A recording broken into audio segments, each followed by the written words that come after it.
Amigos y amigas de Radio América, bienvenidos y bienvenidas a nuestro programa Corazón Limpio, que tiene como objetivo conocer más y más la palabra de Dios, porque como dice Hebreos 4, capítulo 4, versículo 12, la palabra de Dios es viva y poderosa y más cortante que cualquier espada de dos filos, penetra hasta lo más profundo del alma y del espíritu, hasta la médula de los huesos, y juega los pensamientos y las intenciones del corazón. La palabra limpia el corazón y transforma nuestra vida, pero necesitamos oír con atención, oír y practicar. Y es en esta unidad donde reside la sabiduría, la luz de la palabra que penetra en nosotros, nos hace sal y luz. Mateo capítulo 5, versículo 13. Pero la sal sirve para salar, para dar sabor a nuestra vida y a la de los demás. Y la luz sirve para brillar, para que todos puedan ver nuestras buenas obras. Mateo capítulo 5, versículo 16. Como fruto de esta palabra oída, meditada y orada, para que esta palabra se torna carne y sangre en nuestra vida. Nuestros textos odierno es el de Mateo capítulo 7, 24 a 27, título Construyendo nuestra vida sobre Jesús, la roca firme, donde somos invitados a construir en seguridad en lugar firme para que no caigamos delante de las dificultades de la vida. Y no hay nada más seguro que Dios, porque Él es la roca de salvación, como dice el Salmo 62 y versículo 2. Solo Dios es mi roca y salvación. Él es mi protector, jamás habré de caer. Para entender nuestro texto de hoy, debemos empezar de Mateo capítulo 7, versículo 21, donde Jesús, a conclusión del discurso de la montaña, dice que no todo el que me dice Señor, Señor, entrará en el reino de los cielos. Jesús te aclara que no son las profesiones de la fe teóricas que valen, sino hacer la voluntad del Padre. Bueno, en este momento yo quiero recordarles ayer un mensaje en la crisis de Nazaret. La autoridad de Jesús brilla. Bueno, que Lucas capítulo 4, versículos 22 a 30.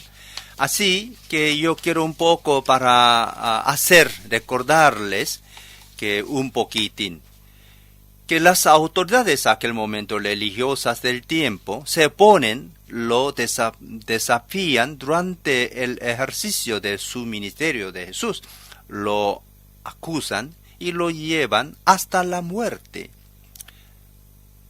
Bueno, que ellos enviaron una delegación a Juan Bautista para preguntarle si él era el Mesías, y podrían haber hecho el mismo con Jesús. Ellos esperaban que el Mesías viniera de Belén, y Jesús que nació en Belén, pero afeliciados de Nazareno, y nada de bueno podría venir de Nazaret. Ellos no se preocupaban en conocer el mensaje de Jesús sobre el reino de Dios, mensaje que liberta. Solo que querían obedecer a la ley de Moisés, en sí buena la ley de Moisés, pero con su interpretación fundamentalista y con muchos añadidos de los maestros de la ley. Entonces, por el apego a su interpretación de la ley, negaron al Mesías que vino en la humanidad. Reflexionamos a lo largo de esta meditación sobre la autoridad y identidad del Señor Jesucristo. Descubrimos que Él es Dios y Mesías, el esperado por el mundo, y que su identidad y su autoridad son de origen divina. Pero, como vimos, ni todos lo aceptaron. Dentro de una muchedumbre de entusiastas seguidores de Salvador hubo y hay muchos que no quieren ni acogerlo ni escucharlo. Si al tiempo en que Jesús vino y caminó en esta tierra, fuerte era la expectativa de un Mesías y la oposición a su pretensión de ser el Mesías esperado y enviado por Dios, suscitó mucho debate hasta llevarlo a la muerte de cruz. De hecho, muchos esperaban un Mesías triunfador que iba a expulsar a los dominadores romanos y a todos los que se oponían al dominio de Israel. En nuestra cultura actual, el peligro no es solo la oposición y el rechazo al mensaje de Jesús, sino la indiferencia. El poner a Jesús y su mensaje entre los muchos que escuchamos y perder la novedad maravillosa de un Dios que se hizo prójimo del hombre para hacer del hombre un ser divino. Esto vale también para los que se dicen cristianos y se contentan meramente en lucir este nombre. Quizás participan al culto dominical, pero les faltan actuación práctica y son incapaces de estar abiertos a la continua novedad de la palabra y de la presencia del Señor en su vida y en la vida del mundo. Ojalá no seamos entre estos, sino entre los que acogen el mensaje y hacen de él su razón de vida. Es mejor. Bueno, hoy un título, Construyendo nuestra vida sobre Jesús, caminando bajo de su autoridad, la roca firme, la roca de eterna.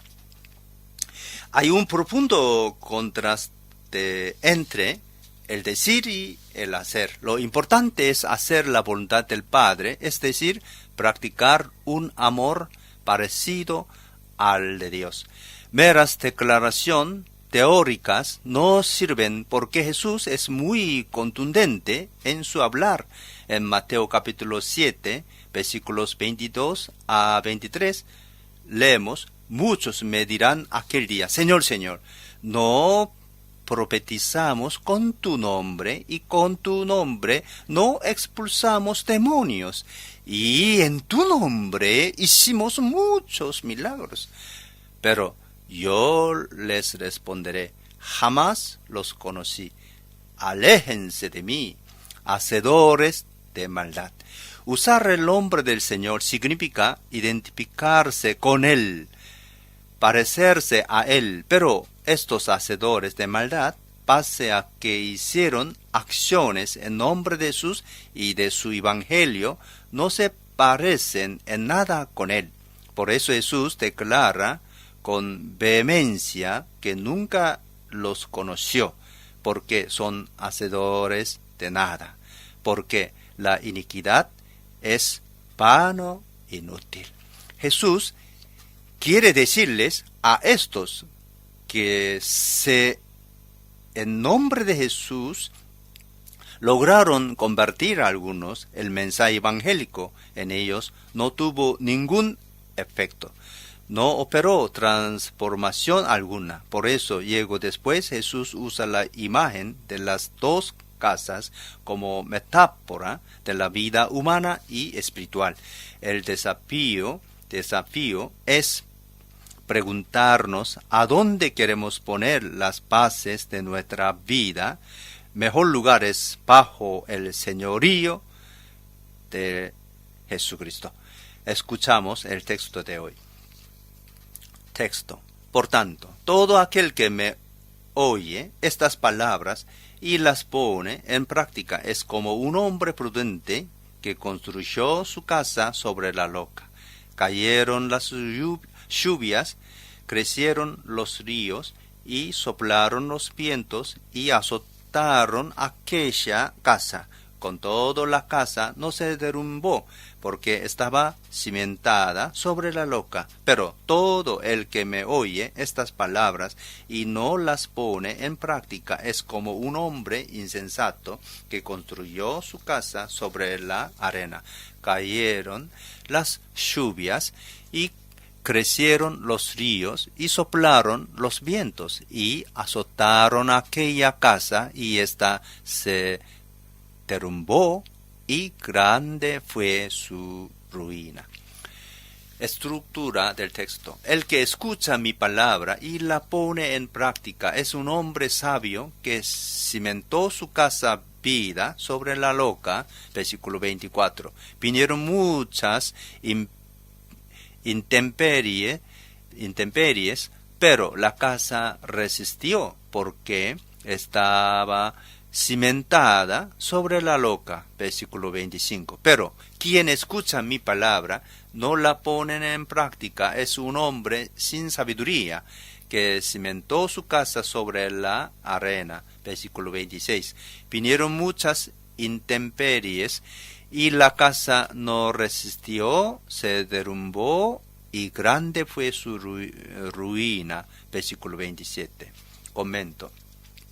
Jesús, como vimos, deja clara la importancia de no solo escuchar sus palabras, sino de practicarla en obediencia completa.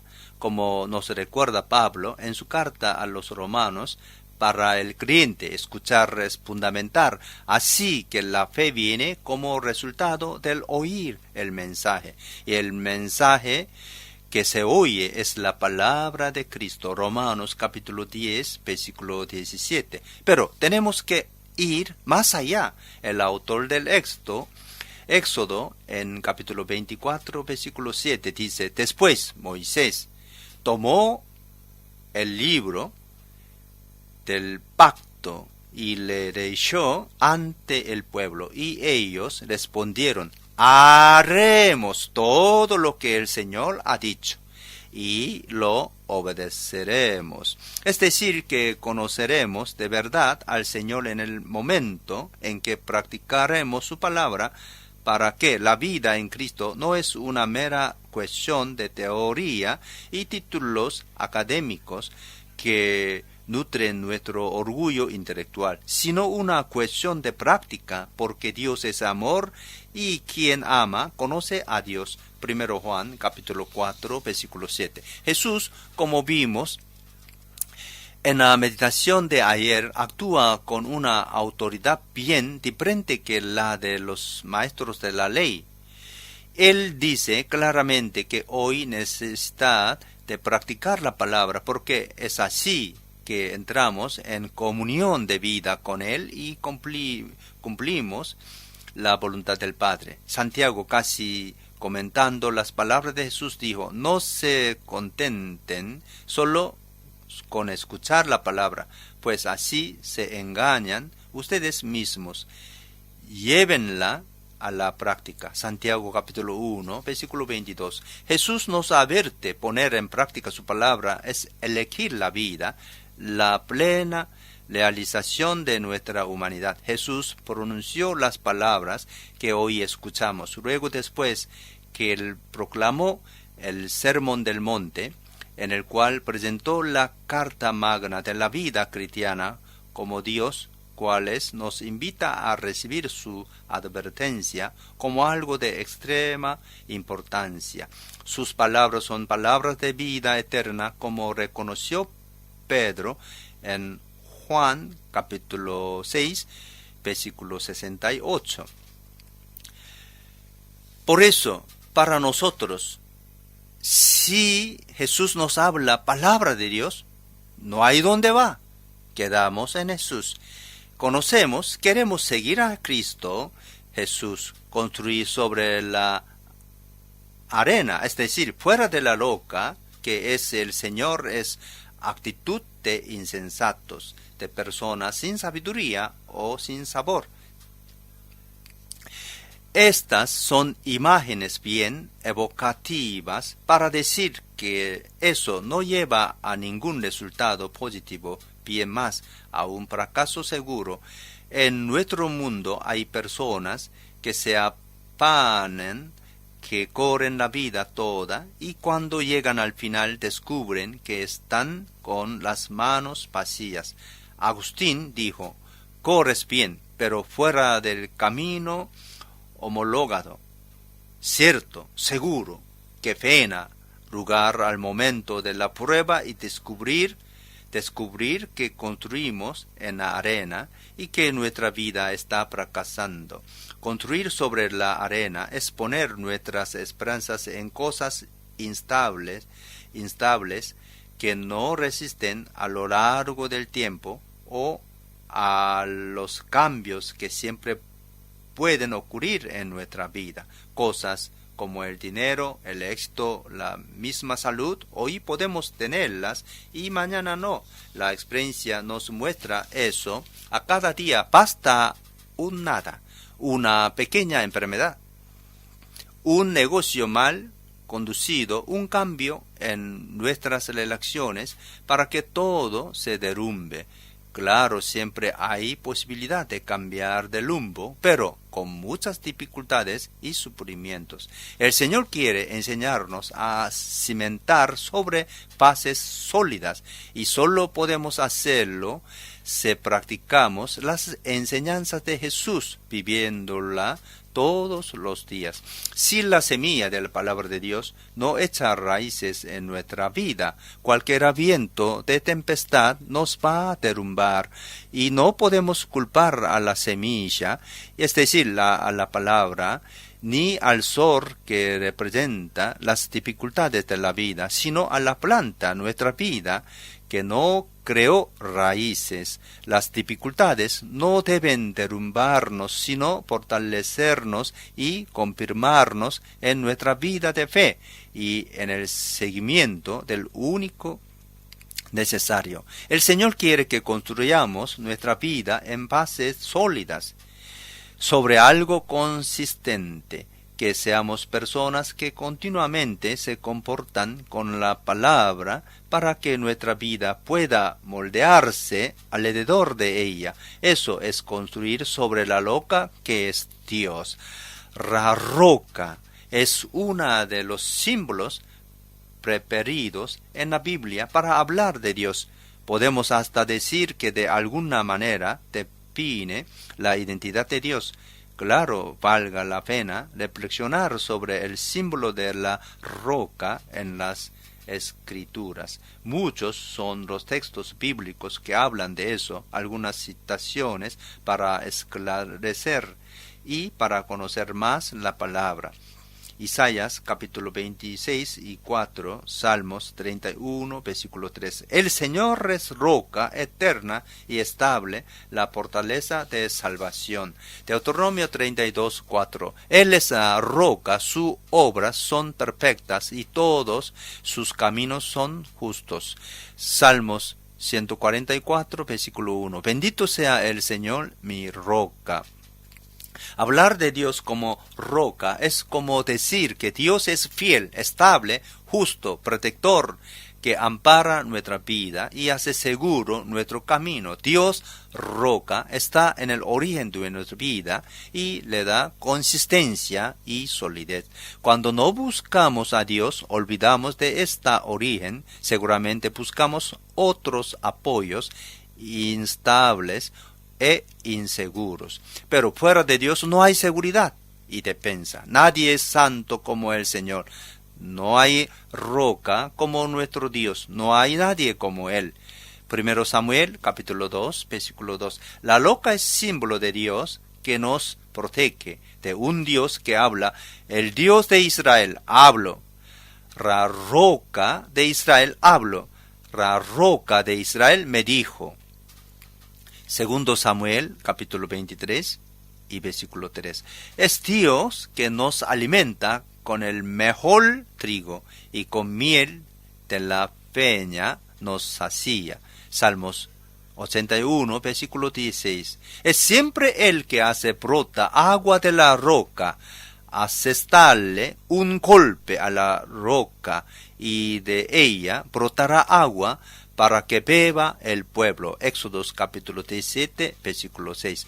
Pablo, narrando la historia de Israel, dice que la roca es Cristo, pues bebían de la roca espiritual que los acompañaban y la roca era Cristo. 1 Corintios capítulo 10, versículo 4. En el Nuevo Testamento, la roca es también símbolo de la palabra de Dios acogida y vivida que rende sólida la casa vivida, capaces de resistir a todas las intemperies. Mateo capítulo 7, versículo 24. A la luz de lo que decimos, queda claro que construimos sobre la roca es un claro compromiso de fe que no puede ser reducido a meras palabras, sino que precisa cimentarse sobre las obras empapadas de caridad. Como dice Pablo en el capítulo 13 de la primera carta a los Corintios, precisamos ser hombres repletos de caridad. Podemos tener el don de profecía, la plenitud de la fe, tener todo el conocimiento, hacer cosas extraordinarias, ser grandes predicadores de la palabra, arrastrar muchedumbre, pero sin caridad, que es la perfección de la fe, la madurez del camino espiritual, no somos nada.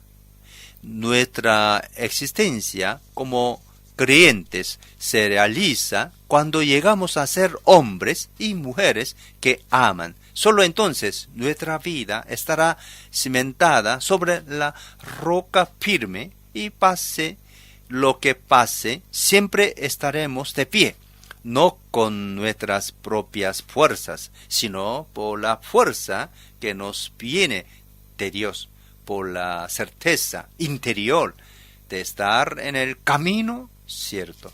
La palabra clara, con la fuerza de la caridad, de la pasión por el ser humano y de su compasión para con todos, manifiesta la autoridad de Jesús. Nuestra vida de fe necesita de meditar la palabra de Dios, de oración, de intimidad con Él y sobre todo de caridad, para que nuestro corazón pueda ser un corazón de carne, los pies bien firmes en la roca que es Jesús. Nos hacen hombres y mujeres misericordiosos y amorosos, capaces sin miedo de manifestar nuestros sentimientos.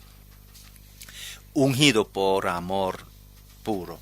Un padre del desierto decía: el agua tiene una naturaleza diferente de la piedra, pero una canilla puesta encima de una piedra, goteando sobre ella, la agujerea.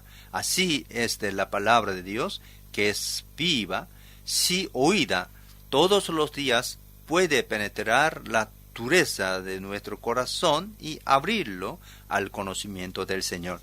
Amigos, amigas, encerramos nuestra meditación sobre a dónde fundamentar nuestra casa, vida. Vimos cómo Jesús llama a las personas a la sabiduría para elegir cosas duraderas y no perecederas. La felicidad se encuentra en disfrutar de las pequeñas cosas de la vida. Aquellas que dan sentido, como las relaciones familiares, de amistad, de buen vecindado, compartir nuestra fe y nuestra vida con los demás. En fin, busca en la sencillez de lo que da sabor, lo que llena nuestros seres. Como escribió Eclesiastés, capítulo 3, versículo 12 a 14. Yo sé, nada hay mejor para el hombre que alegrarse y hacer el bien mientras viva, y sé también que es un don de Dios que el hombre coma o beba y disfrute del bien de toda su labor. Sé, además, que todo lo que Dios ha hecho permanece para siempre, que no hay nada que añadirle ni quitarle, y que Dios lo hizo así para que se lo tema. Dios es la roca sobre la cual cimentar, y Él lo hizo todo para que juntos con los demás podamos disfrutar lo que nos dio. Como decíamos, necesitamos disfrutar de la vida sin afán para tener muchas cosas, solo las que sirven para una buena vida. El trabajo es importante, pero debe ser un medio para ganar lo que es suficiente para vivir con dignidad. Hay muchas otras cosas importantes que debemos cultivar, como las buenas relaciones afectivas y de amistad, vivir nuestra vida amorosa y familiar con responsabilidad. ¿Quién estudiar? Que lo haga con seriedad, preparándose para dar su aporte a la sociedad, y también quien trabaja haga lo mismo. Los jóvenes que quieren construir una familia lo hagan con amor y respeto para con su novio o su novia. Sería muy bueno que toda la juventud piense en su futuro y no en gastar la vida en cosas fútiles y inútiles. Lástima, dar pena ver cómo mucha juventud derrocha su vida con cosas que no llevan a nada, sino a un desgaste prematuro, como droga, alcohol, sexo fácil, diversiones que no hacen crecer y madurecer, meras ilusiones que no dan felicidad, lastimando a su propio ser y al de los demás. La propuesta cierta para una vida bien sucedida es construir sobre la roca firme que es Jesús, escuchando su palabra, caminando bajo de su autoridad, poniendo en práctica sus propuestas, para aprovechar de las cosas buenas que nos hacen crecer en humanidad. No podemos olvidar que no somos solo seres materiales, sino más bien espirituales. Encerramos con la cierta, los que nos escuchan irán a hacer mucho más de lo que les he pedido. Lo más importante es confiar siempre en Dios. Él lo puede todo. Él continuamente nos da la posibilidad, por la fuerza del Espíritu Santo, de restaurar nuestras personas, de volver a renacer. Es solo crecer que es posible y confiarnos a Él. Bueno, que les invito a estar conmigo la próxima semana, siempre a partir de las 19:30. Dejo nuevamente mi correo electrónico sonmos57@gmail.com, para si alguien quiera hacer algunas preguntas, esclarecer algunas dudas o dejar algún comentario. Dios les bendiga y les acompañe. Hasta luego.